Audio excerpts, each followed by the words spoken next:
Bonsoir et merci de vous informer avec la RTBF. Ils sont à nouveau dans la rue. Les agriculteurs vont bloquer dès ce soir plusieurs routes. Alors les raisons de la colère sont multiples. Il y a ces promesses faites l'an dernier qui ne sont pas encore tenues. Il y a aussi ce sommet du Mercosur qui est en cours, qui définit les futurs échanges commerciaux entre l'Europe et les pays d'Amérique du Sud. Alors Alexis Gonzalez, les agriculteurs se sentent en fait en danger et ils vont donc manifester.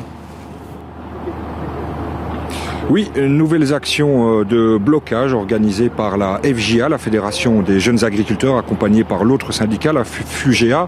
Des actions de blocage via des barrages, mais on ne sait pas encore s'ils seront filtrants, qui auront lieu ce soir à 22h aux frontières de la Belgique, et ce dans les deux sens, puisque des agriculteurs français rejoindront les Belges pour bloquer donc la frontière dans les deux sens, notamment à Anzy.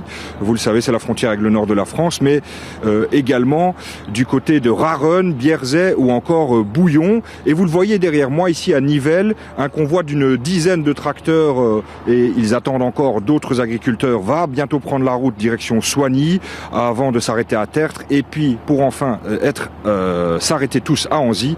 Il est conseillé donc de ne pas passer par tous ces endroits et à 20h ce sera donc un rassemblement à Bierzet, donc déconseillé de passer par là, et à 21h pour tous les autres frontières.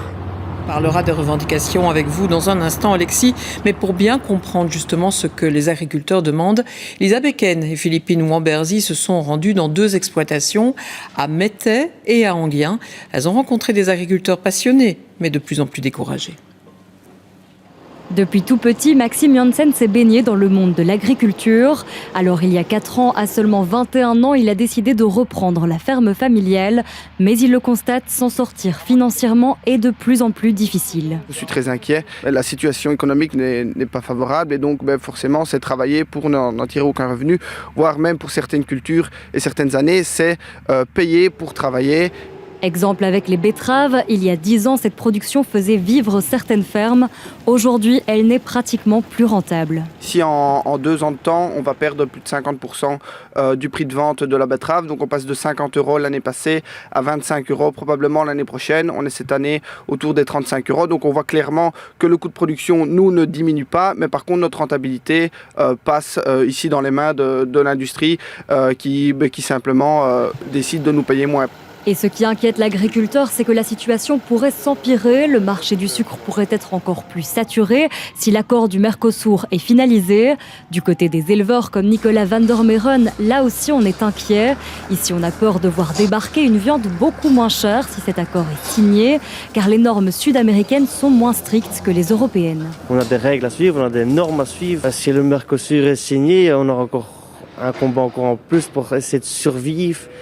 Et quand même essayer de marchander pour qu'on puisse encore vendre au prix le plus haut qu'on essaye, mais à mon avis, ce sera très difficile. Nicolas rêve de reprendre l'exploitation de son papa, mais il a peur de ne pas s'en sortir, alors il hésite.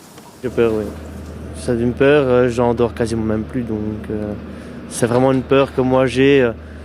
Quand je vois mon père travailler tard le soir et moi aussi dans les grosses saisons ou quoi, et à la fin, quand on fait les comptes, on se demande pourquoi est-ce qu'on travaille encore, en fait. Face à des conditions de plus en plus précaires, Maxime, Nicolas et bien d'autres sont plus qu'inquiets. Ce traité du Mercosur, ils n'en veulent pas et ils le feront savoir encore une fois ce soir. Oui, avec des actions menées dès ce soir et qui devraient durer 24 heures. Alexis, il y en aura peut-être d'autres. En tout cas, il s'agit de mettre la pression sur l'Europe avant qu'elle n'avalise le contenu du Mercosur. Oui, ils veulent mettre la pression sur les négociateurs, puisqu'un important sommet a lieu en Uruguay, c'est 4 et 5 décembre. Je suis d'ailleurs avec Guillaume Van Binst, qui est secrétaire général de la FJA et qui organise ce blocage. Alors, expliquez-nous le sens de cette action ce soir. Pour cette action, on veut symboliser le fait que l'Europe pour nous est trop permissive et laisse rentrer des denrées agricoles et alimentaires qui ne respectent pas les normes européennes.